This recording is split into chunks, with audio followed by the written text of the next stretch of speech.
వందే జగద్గురు కృష్ణం వందే జగద్గురు కృష్ణం వందే జగద్గురు. ఈ జగత్తుకు గురువు కృష్ణుడు. రెండు మాటల్ని శ్రీకృష్ణ పరమాత్మతో ఆయన భక్తుడిగా రెండు మాటలు మీకు చెప్పదలిచాను. ఏ కార్యక్రమం చేసినా నా జీవితంలో నేను మొదట స్మరించుకునేటటువంటి నా పేజీలో నా స్నేహితులందరూ వీడియో ఉన్నారు. నేను ఏ వర్క్ చేసినా మొదటి రాసేటటువంటి వాక్యం కృష్ణం వందే జగద్గురు. కృష్ణుడినే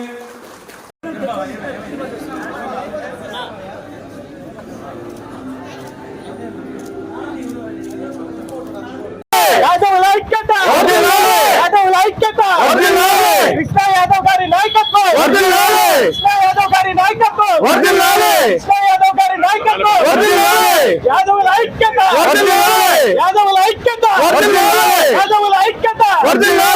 జై జగన్, జై జగన్. అభినవ్ రెడ్డి గారి నాయకత్వం, అభినవ్ రెడ్డి గారి నాయకత్వం, యాదవుల ఐక్యత, యాదవుల ఐక్యత, యాదవుల ఐక్యత. మీరంతా యాడ్ నుంచి వస్తున్నారా? పాదయాత్ర చేస్తున్నారు, దేని గురించనా? తిరుపతి ఈరోజు యాదవ కురబ ఆత్మీయ సమావేశం నిర్వహించడం జరుగుతుంది. దాంట్లో ఉత్సాహంగా మేమందరం కూడా పాల్పంచుకోవడం జరుగుతుంది. తిరుపతి అభివృద్ధికి మా మద్దతు తెలపడానికి ఈ పాదయాత్రగా వచ్చి వైఎస్ఆర్ కాంగ్రెస్ పార్టీ నాయకులు, యువ నాయకులు అభినవ్ రెడ్డి గారికి మద్దతు తెలపడానికి యాదవ సోదరులంతా కూడా ఈరోజు పాదయాత్రలో వచ్చి మా సంఘీభావం దగ్గర తెలియజేయడానికి ముందుకు వస్తాం. జై యాదవ్, జై యాదవ్,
యాదవుల పక్షపాతి, యాదవులను రాజకీయంగా పైకి తీసుకురావడానికి మహానిషలు కృషి చేస్తూ ఆయన నుంచి కూడా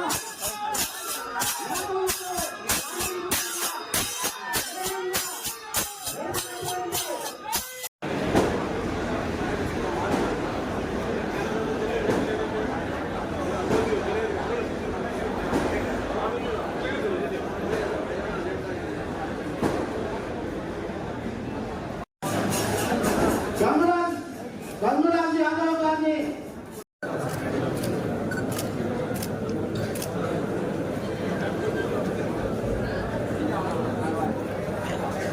డిప్యూటీ మేయర్ అలాగే తిరుపతి నియోజకవర్గ సమన్వయకర్త భూమన అభినవ్ రెడ్డి గారికి అలాగే స్టేజ్ మీద ఉన్న నా సహచర కార్పొరేటర్లకు యాదవ్ కుల పెద్దలకు, నా కుటుంబ సభ్యులకు, శ్రేయోభిలాషులకు పేరు పేరున నా కృతజ్ఞతాపూర్వక నమస్కారాలు.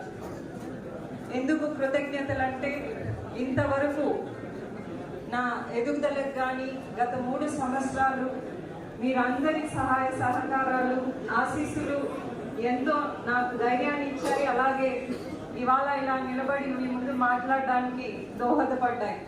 అందుకని మీ అందరికి కూడా శిరస్సు వంచి నమస్కరిస్తున్నా. అట్లాగే నేటి యాదవ కురబ సంఘ సభ్యుల ఆత్మీయ సమ్మేళనంలో నేను పాల్పంచుకోవడం చాలా ఆనందకరంగా ఉంది.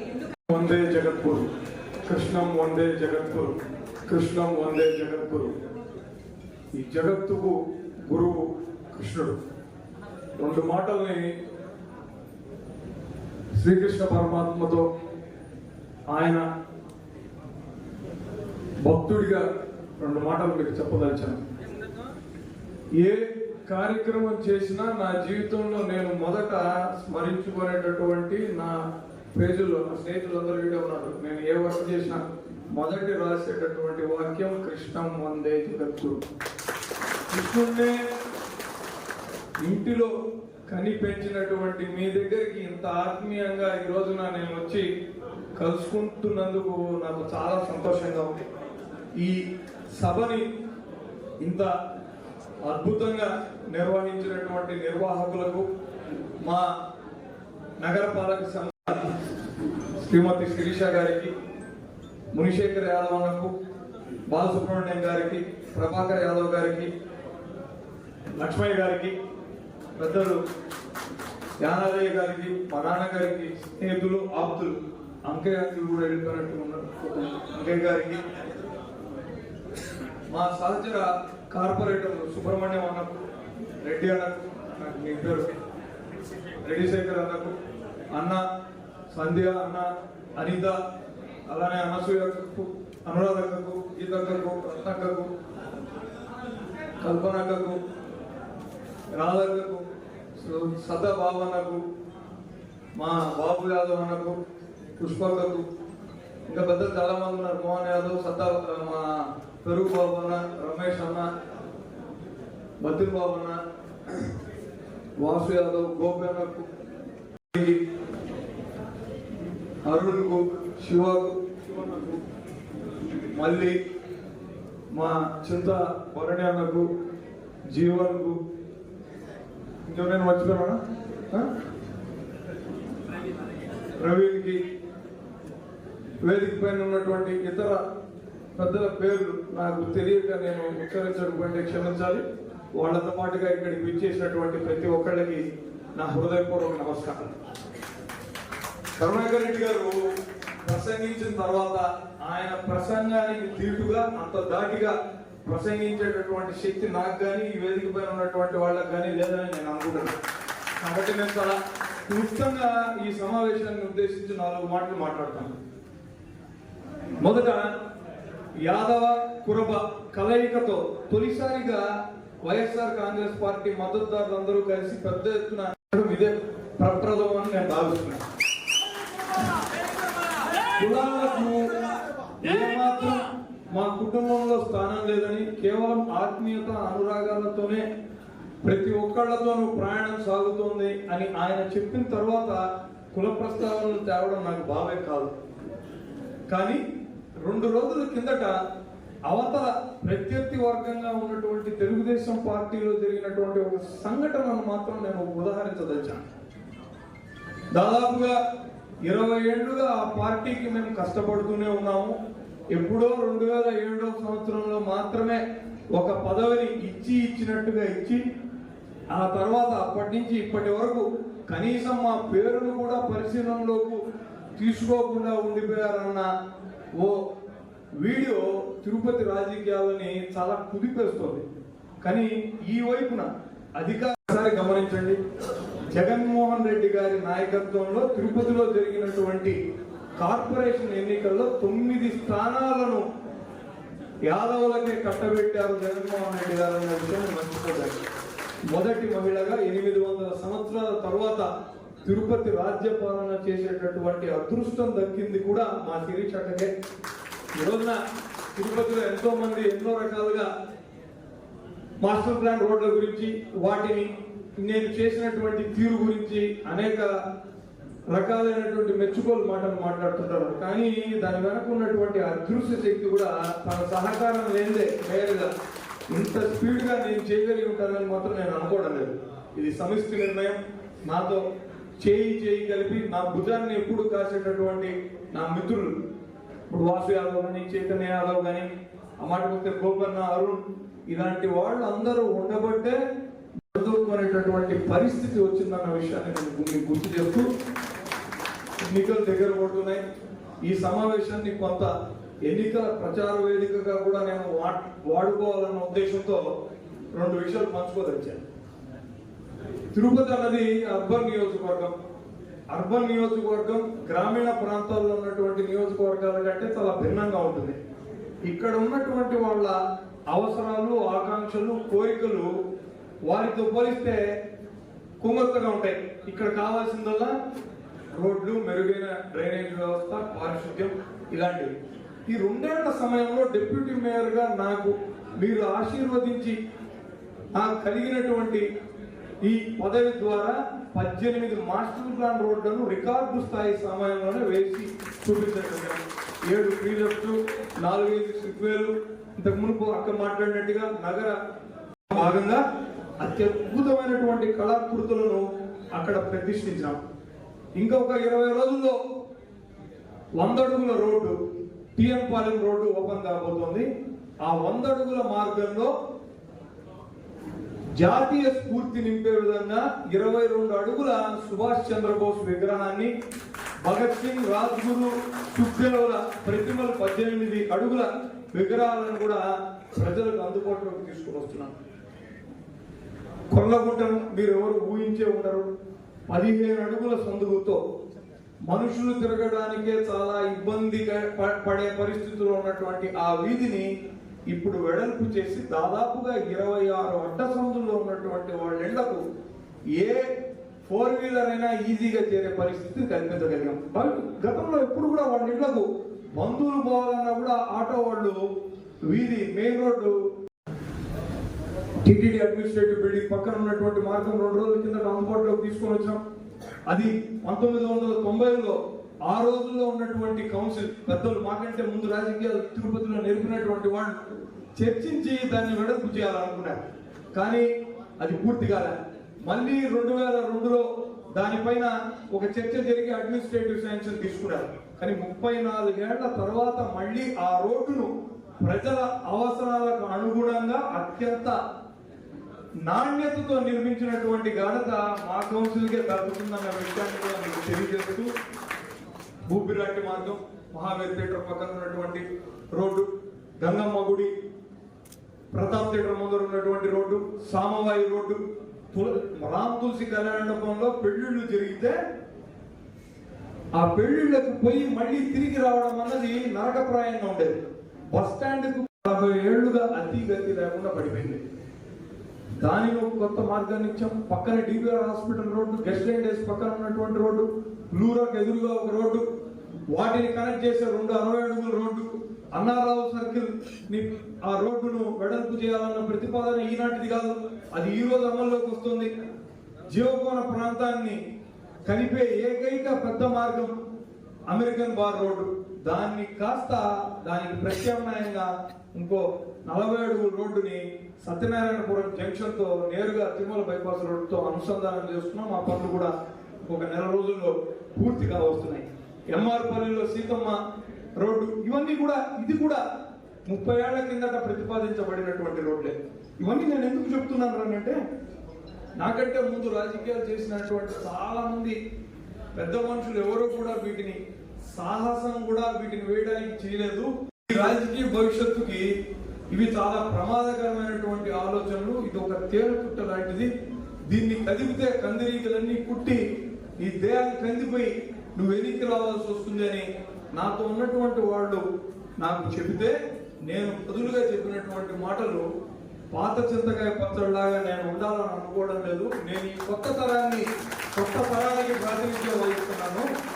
ఇది నా ఊరు, నేను ఇక్కడ మీలాగే పుట్టి పెరిగిన, నాకు ఎలాంటి మమకారం ఈ ఊరిపై ఉందో మీకు కూడా అలాంటి మమకారమే ఉంటుంది. కొత్త తరానికి నేను ప్రతినిధిగా వచ్చి ఊరిని మార్చలేకపోతే ఉండే ఉపయోగం ఏమీ ఉండదన్న ఉద్దేశంతోనే ధైర్యంగా, ఇంతకుముందు మా అక్క మహాభారతాన్ని ఉదంతాన్ని ఉదాహరణగా తీసుకొని కొన్ని చెప్పినారు.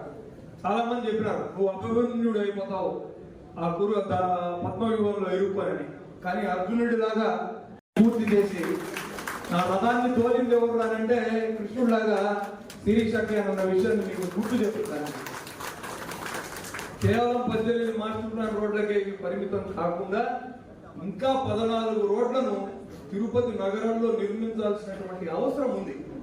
34 రోడ్ల నెట్వర్క్ గా తిరుపతి నగరం రూపుదిద్దుకుంటే ఇంకో 50 ఏళ్లకు తగ్గ ట్రాఫిక్ ను తట్టుకునేటటువంటి పరిస్థితి వస్తుంది.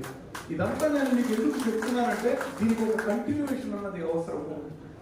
ఇదే కాకుండా శెట్టిపల్లిలో ఉన్నటువంటి భూ సమస్య 75 ఏళ్ల కాలంగా నలుగుతున్నటువంటి సమస్యకు 90% పరిష్కారం చూపించారు. ఇంకో 10% పనులు కూడా ఇంకొక 2-3 నెలల్లో పూర్తవుతాయి. తద్వారా 110 ఎకరాల స్థలం మున్సిపల్ కార్పొరేషన్ కొట్టబోతోంది. అక్కడ ఐటీని వృద్ధి చేయాలన్నది మా అందరి కళ. తిరుపతిలో 2వ తరం ఏది కూడా ఉద్యోగ అవకాశాల కోసం వెళ్ళిపోతున్నారు.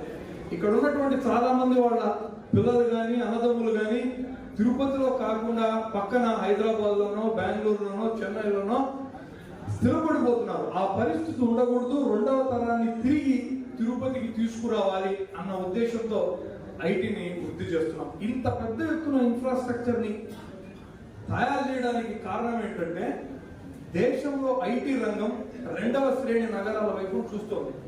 ఈ 2వ శ్రేణి నగరాలుగా ఉన్నటువంటి తిరుపతి ఆ వేగాన్ని అందిపుచ్చుకొని ఈ లాభాన్ని పొందాలన్న ఉద్దేశంతోనే పెద్ద ఎత్తున ఇన్ఫ్రాస్ట్రక్చర్ మీద ఖర్చు చేసాం. ఇదే కాకుండా పారిశుద్ధ్యానికి సంబంధించి మేము పదవులు చేపట్టిన వెంటనే మొదట తిరుపతిలో పారిశుద్ధ్యాన్ని మెరుగు చేయాలన్న ఉద్దేశంతో మా ఆలోచనలను అమల్లోకి ఇచ్చాం. కానీ అది సరిపోలే. మేము 1700 మంది ఎక్స్ట్రా స్టాఫ్ని మాకు ఒక ఆపన్న హస్తం అందేటట్టుగా మేము ప్రణాళిక తయారు చేసుకొని ఆ కాంట్రాక్ట్లన్నీ కూడా ఆఖరి స్టేజ్కి వస్తే ఒక పెద్ద మనిషిపై దాన్ని కోర్టులో కేసు వేసాం. నేను మీకు మాటిస్తున్నా, ఈ కేసు ఖచ్చితంగా మనం గెలవబోతున్నాం. గెలిచిన 1 నెల కన్నా భారతదేశంలోనే తిరుపతిని అత్యంత పరిశుభ్రమైన నగరంగా చేస్తాం. ఇందోర్ గత 8 సంవత్సరాలుగా దేశంలో ఫస్ట్ ప్లేస్ ని ఆక్రమించి ఉంది. ఇందోర్ ని ఏ రోజైతే తిరుపతి బీట్ చేస్తుందో ఆ రోజే తిరుపతి దేశానికి తలమానికంగా తయారవుతుందన్న విషయాన్ని కూడా మీకు చెబుతూ, అది పెద్ద సమస్య, మనందరికీ తెలిసిన సమస్య. ఈ మధ్యన మాదక ద్రవ్యాల కోరల్లో నగరం చుట్టుకోండి. అటువంటి పరిస్థితి భవిష్యత్తులో ఉండకూడదు. నేర రహిత నగరంగా తిరుపతిని మార్చాలన్న ఉద్దేశంతో ఒక కమాండ్ కంట్రోల్ సెంటర్ తో 4000 IoT internet of things AI కెమెరాలను ఫిట్ చేసి ఎలాంటి క్రైమ్ కదలికలు ఉన్నా కూడా ఇమ్మీడియట్ గా పోలీసు వారికి సమాచారం ఇచ్చేందుకు తగ్గట్టుగా ఒక వ్యవస్థను తీసుకురాబోతున్నాం. హెల్మెట్ వేసుకోకుండా ఎవరైనా బైకుల్లో తిరిగినా కూడా ఇవి పసిగట్టి సమాచారాన్ని ఇవ్వగలవు. పశువులు రోడ్లలో దాటుతున్నా కూడా సమాచారాన్ని ఇవ్వగలవు. ఎందుకు చెప్తున్నామంటే తిరుపతిని మరింత అప్గ్రేడ్ చేయడానికి, క్రైమ్ ఫ్రీ సిటీగా తిరుపతిని మార్చడం కోసం ఈ ప్రణాళికలు వేస్తున్నాం. దీనికి పెద్ద ఖర్చు కూడా కాదు. 14 నుంచి 15 కోట్ల రూపాయలతోనే ఈ వ్యవస్థను తిరుపతిలో అమల్లోకి తీసుకురావచ్చు. when there is a will there is a way అంటారు. మేము ఈ మాస్టర్ ప్లాన్ రోడ్లకు ఇప్పటి వరకు ఖర్చు పెట్టింది కేవలం 56 కోట్ల రూపాయలు అంటే మీరు నమ్మగలరా? ఈ మొత్తం 18 మాస్టర్ ప్లాన్ రోడ్లకు ఖర్చు అయినటువంటి డబ్బు అంతే. కానీ ఇంటర్నల్ రోడ్ల మీద నగరపాలక ఖర్చు పెట్టింది 120 నుంచి 160. ఇందాక మనం మాట్లాడుతూ రాజకీయాల్లో కుల ప్రస్తావనల కన్నా కూడా భిన్నంగా వేరే కొత్త తరం రాజకీయాలు చేయాలని అనుకుంటున్నాం. ఇప్పుడు ఎన్నికలు వస్తున్నాయి. తిరుపతి నగరం అన్నది కులాన్ని దాటి ప్రతిభని ఆధారంగా పనితీరుకు నిదర్శనంగా ఎన్నిక జరగాలని చెప్పి నేను కోరుకుంటున్నాను. కరుణాకర్ రెడ్డి రెడ్డి వారసుడిగా నాకు మీరు ఓట్లు వేయడం అన్నదాన్ని నాకు అడగాలంటే కూడా సిగ్గుగా ఉంటుంది. నా పనితీరుని, నా ప్రతిభని నేను ఈ మార్పును చూసి ఆదరించమని నేను కోరుకుంటున్నాను. రేపు మీరు ఇచ్చేటటువంటి గెలుపు అన్నది నాలో మరింత ఉత్సాహాన్ని నింపుతుంది, నన్ను ఇంకా పనిచేసేటట్టుగా చేస్తుంది. ఈ కులాల కుంపట్లు ఉన్నటువంటి ప్రాంతంలో, జటిలమైనటువంటి నియోజకవర్గంలో కులాన్ని దాటి తిరుపతి ప్రజలు నన్ను ఇంకా పని చేయాలా, నేను ఇంకా పనిచేసి తిరుపతిని మరింత అభివృద్ధి చేయాలన్న ఉత్సాహమే నాలో నిండుతుంది అన్న విషయాన్ని మీ అందరికీ తెలియజేస్తూ, కురుబ కులస్తులకు సంబంధించి గతంలో కనకదాసు మార్గం పేరు పెడితే బాగుంటుందని వచ్చినప్పుడు వెంటనే అక్క మేము మాట్లాడుకొని కౌన్సిల్లో ఇమ్మీడియట్ గా మీరు అడిగిన 2 రోజుల అన్నారావు సార్ అత్యంత ప్రాముఖ్యత కలిగినటువంటి ఎప్పుడుగా ఆ పేరును పెట్టడం జరిగింది. ఇంతకుముందు కరుణాకర్ రెడ్డి గారు మాట్లాడుతూ చంద్రబాబు గారి విగ్రహాన్ని అతి త్వరలోనే తీసుకొని వస్తారని అన్నారు. పద్మావతిపురం చెరువు మీదుగా ఓ 80 అడుగుల రోడ్డు నిర్మాణం ఇప్పుడు స్టార్ట్ అయింది. అది ఆ హీరో హోండా రోడ్డుకు వచ్చి కలుస్తుంది. అక్కడ ఆ చెరువుని ట్యాంక్ బండ్ లాగా మార్చి ఇప్పటి వరకు ఎవరెవరి మహానుభావుల పేర్లైతే ఆ మహానుభావుల విగ్రహాలన్నీ కూడా అక్కడ ప్రతిష్ఠించాలని అనుకుంటున్నాం. గట్టిదేవరాయలు, అలానే లక్ష్మీనారాయణ, రామవాయి, పరాశరదేవి, కనకదాసు. నేను వీళ్ళతో చెప్పా, చాలా స్పష్టంగా చెప్పిన, అన్న మీరు ఇక్కడ ఎక్కడైనా చిన్న కూడల్లో కనపడినట్టుగా పెట్టడం కన్నా 12 అడుగుల పెద్దగా హుస్సేన్ సాగర్ లో ఏ విధమైనటువంటి శిలా రూపాలు అయితే ఉన్నాయో ఆ రూపాలను పోలి ఉండేటట్టుగా చేయించే బాధ్యత నాదిగా మీ అందరికీ వేదిక ద్వారా నేను మాట్లాడుతూ నాకు ఈ అవకాశాన్ని ఇచ్చినటువంటి ఈ డబల్ డెక్కర్ బస్సు గురించి కొంతమంది వ్యంగ్యంగా మా పట్ల ఏదో మాట్లాడుతుంటారు. దాంట్లో ఎవరు ఎక్కుతున్నారు, అదేదో మా ఆట బొమ్మ అన్నట్టుగా. అరే మనం ఈ ఊరు నుంచి బెంగళూరుకు అడిగి పోయాం. మన బంధువులు ఆ బస్సు చూడండి, ఇది డబల్ డెక్కర్ బస్, మీ ఊరు మనసు ఎలా నచ్చుకుంటుంది? నా ఊరు ఏ ఊరితోనూ తీసిపోదు అన్న ఉద్దేశంతోనే ఆ సదుపాయాన్ని తీసుకోవాలి. తిరుపతి నగర వీధుల్లో డబుల్ డెక్కర్ బస్సు తిరగదు అని నాతో ఛాలెంజ్ చేసి అన్నారు, కానీ తిరిగేటట్టుగా మేము చేయగలిగాం. అది ఒక మన ఊరి పట్టణానికి ఒక గొప్పతనాన్ని, ఒక అందాన్ని అద్దింది. అది మరింతగా మనల్ని మిగతా నగరాల్లో అన్ని రంగాల్లోనూ పోటీ పడే విధంగా మన వాళ్ళని తయారు చేస్తుందన్నటువంటి ఉద్దేశంతోనే, స్ఫూర్తిని ఉంటుందన్న కారణంతోనే ప్రవేశపెట్టినామన్న విషయాన్ని కూడా తెలియజేస్తూ, దక్షిణ భారతదేశంలోనే హైదరాబాద్ తర్వాత డబల్ డెక్కర్ బస్సు నడిచిన ద్వితీయ నగరం తిరుపతి అన్న విషయాన్ని తెలియజేస్తున్నాం. ఆ తర్వాతనే బెంగళూరు వాళ్ళకి బస్సులు పోయినాయి, కొచ్చికి బస్సులు పోయినాయి. మొన్న బాంబేలో ప్రవేశపెట్టిన కొత్త బస్సులు కూడా ఈ బస్సు వచ్చి ఇక్కడ నడిచిన తర్వాతనే అక్కడ కూడా వచ్చినాయన్న. నన్ను ఆదరించి తిరుపతి శాసనసభ్యుడిగా